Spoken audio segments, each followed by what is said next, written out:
I'm Dr. Jeffrey Watson. Stay tuned to the Healthbeat Show. We're going to be talking about preventative ways of living. We'll be talking about exercise.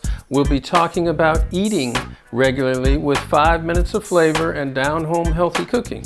We'll be talking about the science of health. We will be talking about the changing healthcare system, about insurance, about what types of doctors do what types of things. We'll be answering your questions. If you want to find out any information about your health, the health of your family, or the changing healthcare system, contact us at healthbeattv.info. I'm Dr. Jeffrey Watson. Welcome to the Healthbeat Show.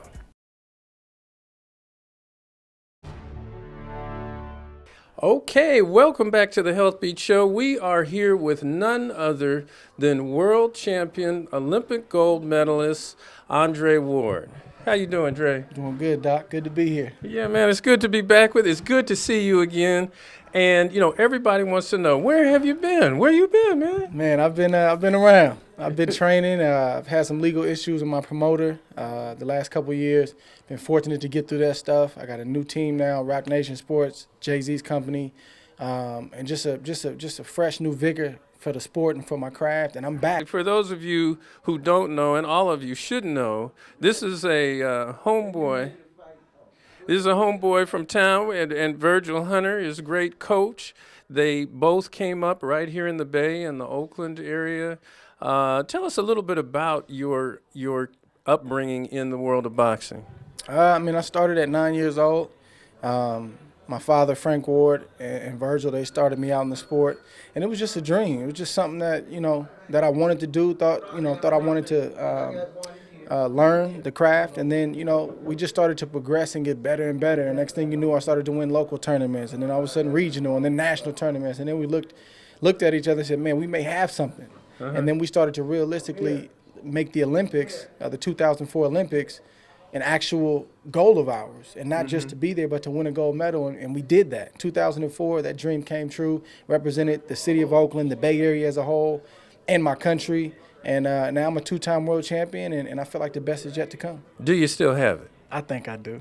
I surely think I do. I mean, I'm feeling good in the gym, and a lot of times, the gym is different than the actual real fight, but you get to get a sense of what you still have. I don't feel much ring rust, and I don't abuse my body, Doc. I don't drink, I don't smoke, I don't party, and I take this craft serious. And an older fighter once told me that if you respect the sport of boxing will always respect you. And what that means is if you always dedicate yourself, work on your craft, treat your body right, when you need your skills to be there and when you need your conditioning to be there, which I do now, it's there. And You have probably some of the greatest ring smarts of anybody that we see in boxing today. I mean, I do have miles on me. I've been boxing for over 20 years, but thankfully, I don't take a lot of punishment.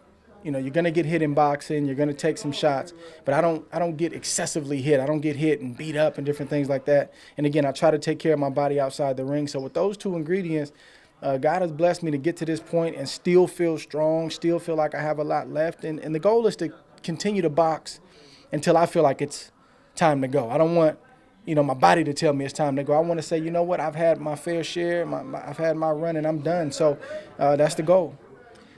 So many people know that you're not just a boxer, you're a family man, you are the son of God. Tell us just a little bit about that. I mean, I respect you so much as a father and as a son of God. Yeah, I mean, my father, he raised me as a Christian, single parent. I had hardships coming up like most families do. My father, he struggled with addiction but was still a functional addict and still raised me and my brother even though he had his struggles. My mother, she was, an addict as well for many, many years.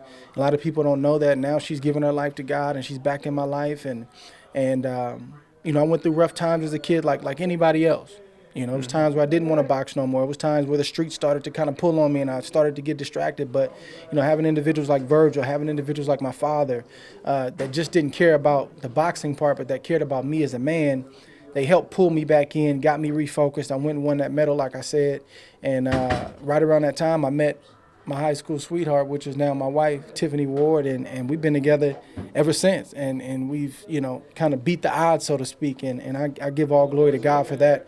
Our faith in Jesus, our relationship with God, that's what enables us to be so young, but to still have a marriage and to still raise 4 kids and to still be faithful to each other. So I just give God the glory, man, and I'm thankful for my wife, and I wouldn't want it no other way. So articulate. We are so proud of you, man, and just all behind you. We're praying for you. Appreciate you. And do your thing. Thank you. June Appreciate it. 20th. And I appreciate all the people in the Bay Area. Just lovely people. They always ride and support, their own, and I always appreciate that. All right. None other than the great Andre Ward, son of God, a religious man, a father, a family man, really a role model for African American men in the Bay. I'm Dr. Jeffrey Watson, right here on the Healthbeat Show, where you'll always hear me say that when you have your health, you have everything, and that your health is your wealth. You're watching the Healthbeat Show. We'll be right back after these very important messages. Stay tuned.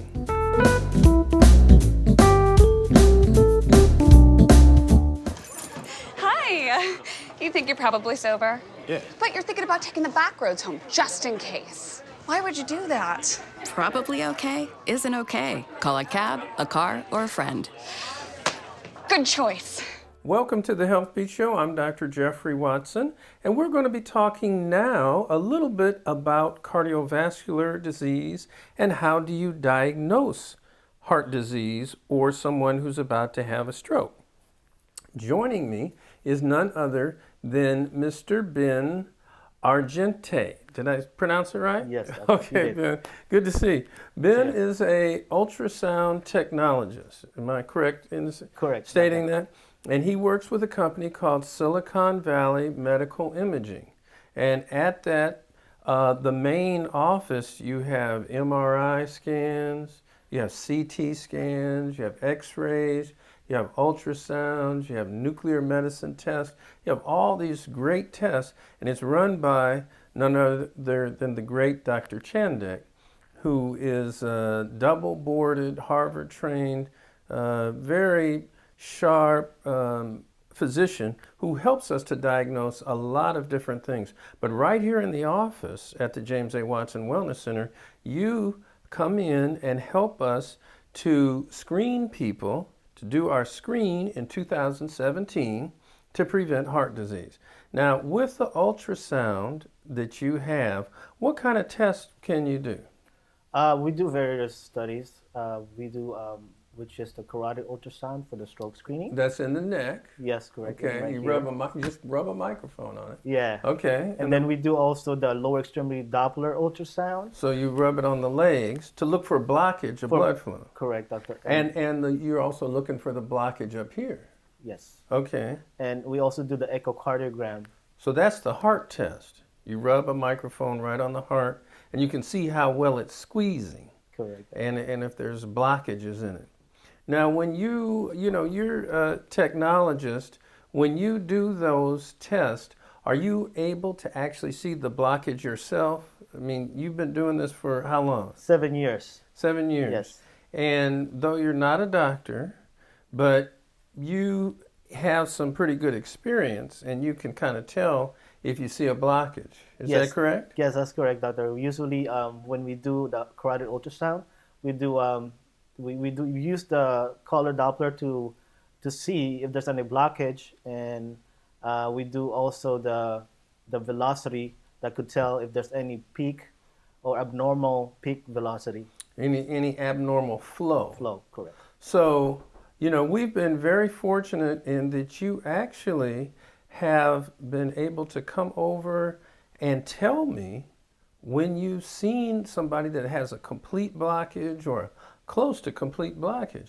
One person in particular, they were going to go to surgery on their back, but you saw that they were blocked. We postponed the surgery, got this fixed, and the neurologist told them if we had not seen this, they would have stroked during their surgery.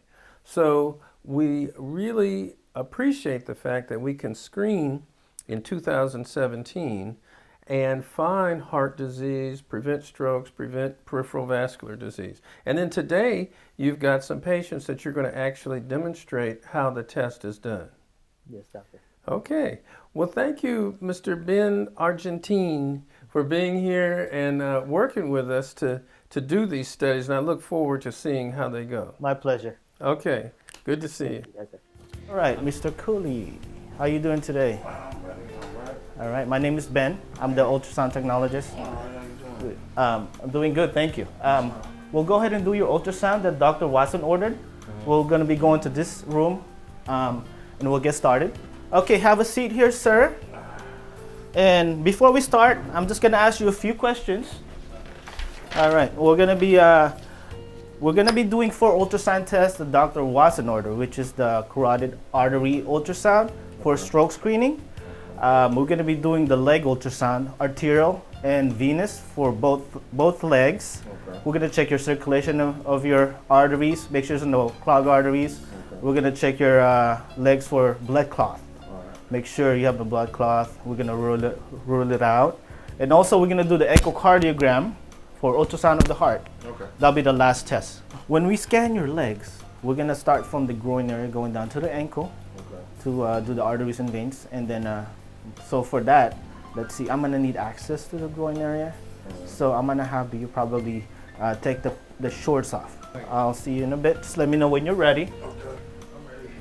Okay, perfect. We're gonna get started on your carotid ultrasound. So I'll be putting some gel on your left side of the neck. Okay, so just relax, okay? Okay, perfect. This ultrasound, you know, we're gonna check your arteries on the left side right now, and it could be related to your shoulder, so that's why we're gonna check your artery circulation there.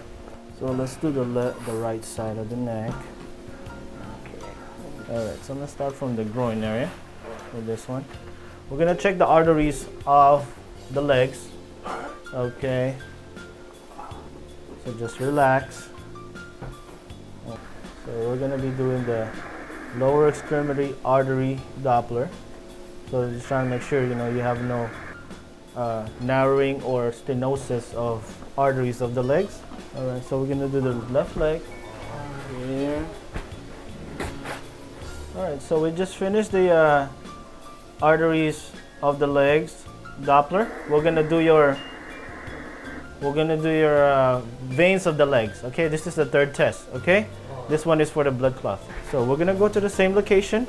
They're right next to each other, arteries and veins. So I'm gonna start on the right leg again. So I'm gonna do like a compression from time to time. Make sure your veins collapse. But you have one more test, the echocardiogram, okay? Mr. Cooley, we're done for today. We'll get the results from Dr. Watson and he'll let you know the results, okay? I'm Dr. Jeffrey Watson. If you want to ask us some questions or you have a topic that you'd like us to explore, go to healthbeattv.info. I'll be glad to work with you in any way that we can, because I always believe that if you knew better, you could do better.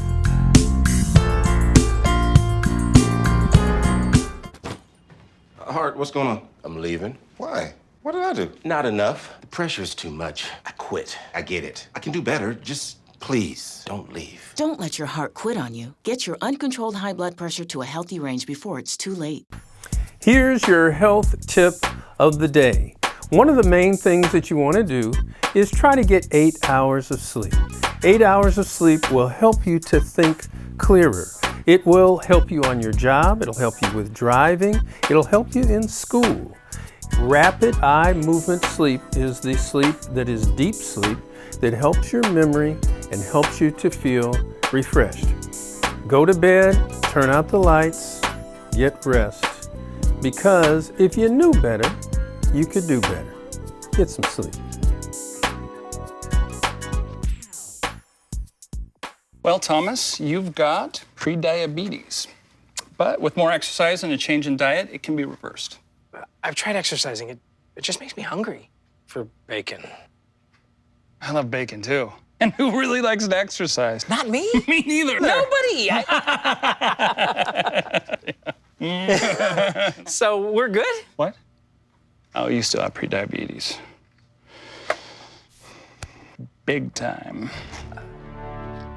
I'm in the health insurance business, and I got into it 30 years ago. I was first a New York Life agent and then migrated to health insurance because I saw a big need for experienced insurance agents in the health insurance industry. And I've seen many changes over that time. I've seen insurance carriers come and go. I've seen insurance plans come and go. I've seen advents in technology in medical care that have improved care. I've seen prescription drugs come and go. But all of that time, I haven't seen health insurance become more affordable nor more accessible. And that's a worrying point to me, a point of concern. Obamacare, or the Affordable Care Act, was a big step in the right direction. It wasn't perfect, but it was a big step in the right direction. It made health insurance accessible to all, affordable to many more people. Didn't make it free, but it made it affordable to many more people. And that was a step in the right direction. In all respects, the Affordable Care Act, despite what the opposition party might say, the Affordable Care Act was a big success because, number one, it got 22 to 24 million more insured people. It changed the paradigm where now people, consumers in America, expect health insurance. They have begun to associate health insurance as a right, not something that you got because you could afford to get it. So in the respect that the Affordable Care Act got more people insured and shifted the paradigm to now it's a right rather than only if you can afford it, the Affordable Care Act was a success. The difference between Obamacare and the House Republican plan, the the American Health Care Act, is this. The Affordable Care Act's main objective was to increase the number of insured people in this country or decrease the number of uninsured. That issue, the number of uninsured Americans, was the biggest driver of the Affordable Care Act. And it was driven by the insurance companies who said this large number of uninsured people is driving up rates. We have to do something about it. So the Affordable Care Act mainly addressed accessibility and affordability. The Republican House plan, the American Health Care Act, actually reverses that. Instead of looking to insure more people, it is kicking people off health insurance to the tune of 24 million over the next 10 years and 14 million possibly by next year alone. So apparently the two don't have the same objectives. The House bill, the American Health Care Act, also is taking away the affordability issues of health insurance. It's taking away the Obama income-based tax credit and replacing it with an age-based tax credit. Well, if you're younger and you have less of a tax credit to help you pay for insurance, you're going to find that you can't afford that insurance. And if you're older, your insurance is going to be so much that a large tax credit isn't going to help. So the main difference that I can see is the ACA strove to get more people insured and reduce the cost of insurance for low to middle income people. The AHCA, Republican plan, doesn't do either of those. A better route for the House leadership to look at would be to look at the features under the Affordable Care Act that could be amended, could be fixed to better suit the states that have some issues. You're watching the Healthbeat Show. We're talking about the difference of Obamacare versus Trump care. Stay tuned. The main issue with the Affordable Care Act was or is the cost of health insurance premiums.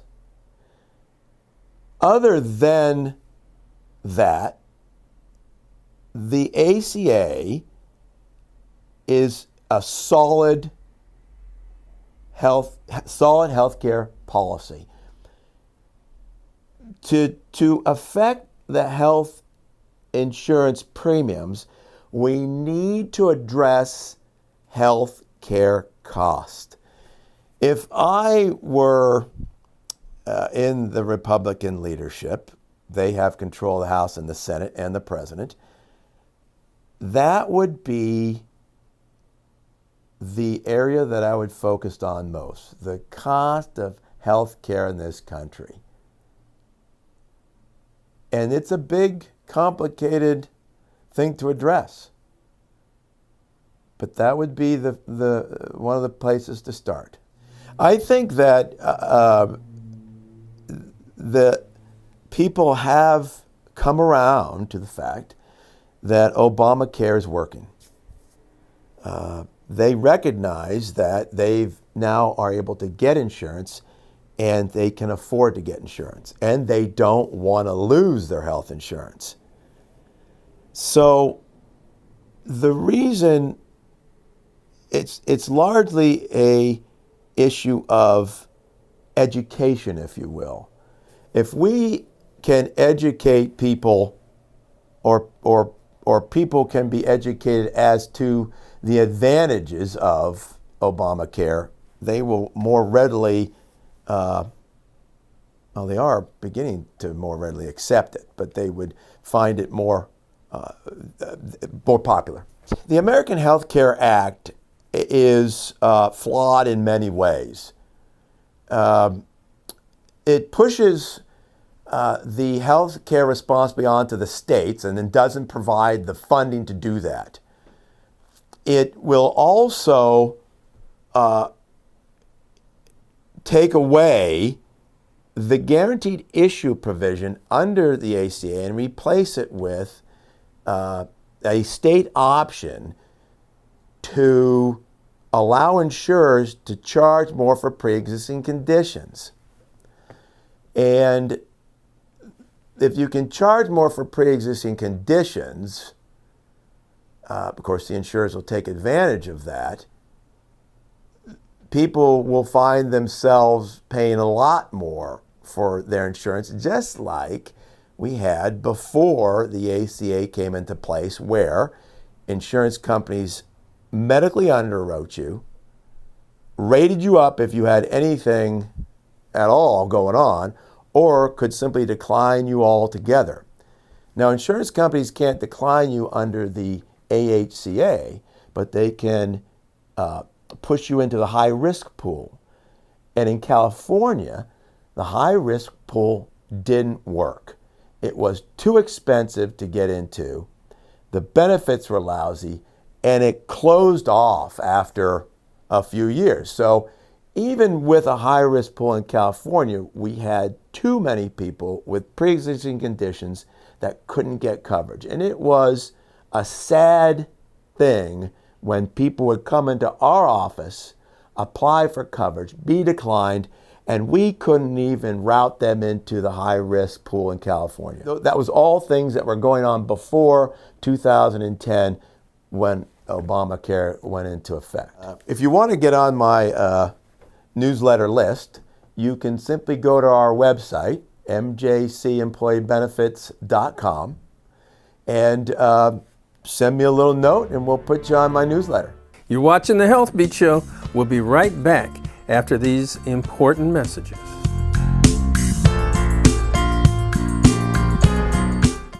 So they say it's a man's world? I don't see anybody's name on it. While they were doing their thing, we slowly changed all that. Today, women can do anything men can do. And there's one thing we're even better at.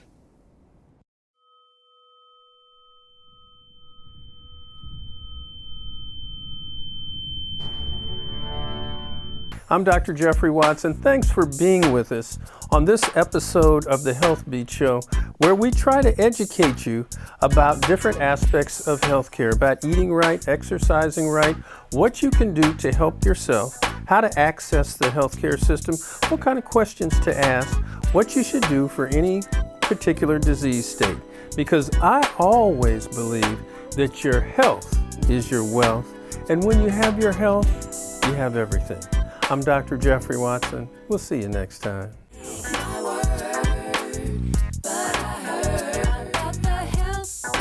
You're gonna be how you wanna be. Show me how you will be. How you wanna be. Show me how you will be. Listen to the show. The more you'll know about your health, soul, body, and mind. Your life will show you